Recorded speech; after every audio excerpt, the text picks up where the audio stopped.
Hey everyone, Pete Byrne, WSBT 22, along with Tyler James, co-publisher of Inside ND Sports. Notre Dame now 6-1 after dispatching of Georgia Tech on the road. And Tyler, Notre Dame's getting ready to go back on the road, playing in another NFL stadium, and play a team that we've seen them play every year against Navy. But this is a little different than your typical Navy matchup. For one, they're 6-0 and ranked in the top 25. This might be the best Navy team that Notre Dame has faced in the post-Holtz era.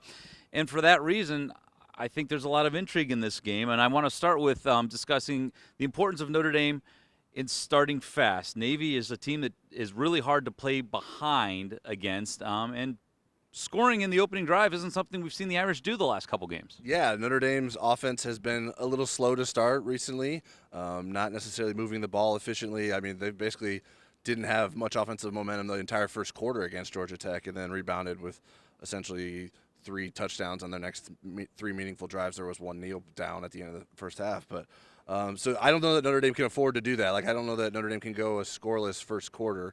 Unless Navy goes scoreless too, unless your defense is holding up well. And the flip side of that is Notre Dame's defense hasn't been great coming out of the gate either. The opposing teams have scored early when they scored. Notre Dame isn't giving up a lot of points, and seems to make some good adjustments after giving up early scores. But this is exactly the kind of team that you don't want to do that against, because Navy is more than happy to sit on the ball, although we'll see if there are changes to their offense. Maybe they don't want to sit on the ball. They want to attack you maybe more than they have in the past. Yeah, a couple interesting things about that, and Marcus Freeman did talk about that. The first quarter has not been great for his Irish defense, although worth pointing out that he said second through fourth quarter, they're number 1 in the nation in yards per play. So we have seen them get stronger as the game go on, be good with adjustments, which is probably something they're going to need to do against this team. This Navy offense is far and away the most high-octane I can remember. Yeah, and it's not your typical Navy offense. I think it was this past Saturday on College Game Day where Nick Saban was breaking it down. Navy's running into the shotgun at an extremely high rate for a Navy offense. Now, the tenets of the offense remain the same. They run triple option out of all kinds of different looks, and that makes it harder to defend and not necessarily know what's coming. But also, I think a lot of the assignments that you have as a defense shouldn't change too much. So Notre Dame's familiarity with that should help in some matters. But yeah, Navy is coming up with all kinds of different new wrinkles. They're not afraid to throw the ball. Blake Horvath is tied for the program record for touchdown passes in a season already at this point of the season.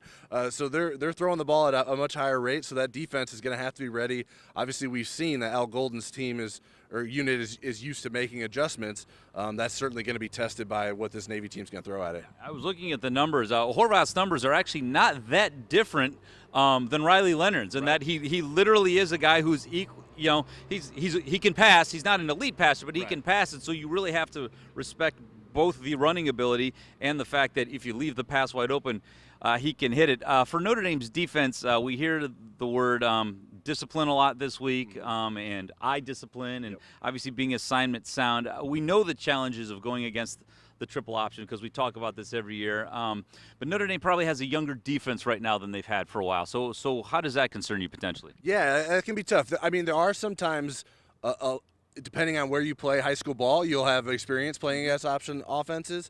So maybe if you have some young guys that are familiar with that. But yeah, this is going to be to a whole nother level. Marcus Freeman talks about it's one thing to practice it, but when you get out there and they're running it at full speed and they're fully confident in what they're doing, it's a lot different than what you can train your scout team to be able to do, because that's just not something that's as grained into them as some of those Navy guys are. So there's a lot of challenges that will come with that. You got your linebackers that are going to have to be in the right place. The secondary has to be sound in tackling and also being in the right spots. And then your defensive line has to hold up against their offensive line and make sure that they're making stops and not letting those guys get to the second level and get their hands on the linebackers. One name I'm going to throw out this week, and it's a guy that Marcus Freeman talked about, is Jack Kiser. And he talked about the need for Kaiser to start passing the baton to the younger guys because his time at long last is just about done. This is probably not the week to do that, though. His experience in this matchup is probably crucial. Yeah, and he's played, I think, a couple of different roles against Navy's triple option offense, because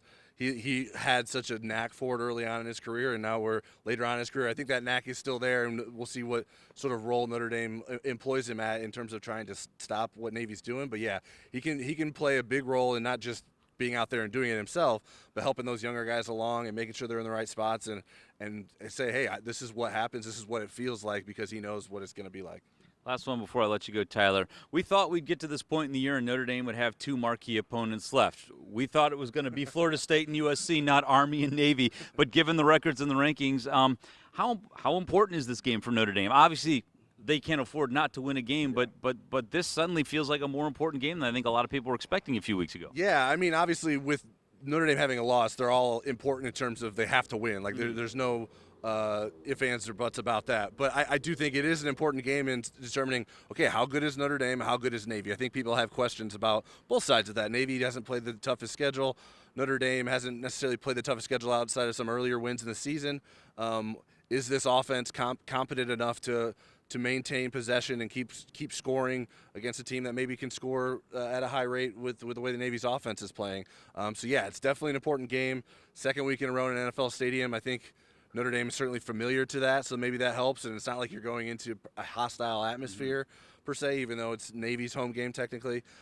So there will be a lot of challenges for Notre Dame, and I think we're going to learn a lot about where this team is and what maybe lies ahead for it, depending on how this game plays out. And the last thing I'll leave the viewers with is that this is their last chance to make their final first impression before the selection committee comes out with its first playoff rankings. Not next week, but the following week, and Notre Dame has a bye. So whatever they put out there this week, it's going to linger for the next 2 weeks. So we'll be able to watch the game bright and early this week. It's a noon kickoff from the Meadowlands on ABC. Notre Dame taking on a top 25 Navy team. For Tyler James, I'm Pete Byrne. Thanks for watching.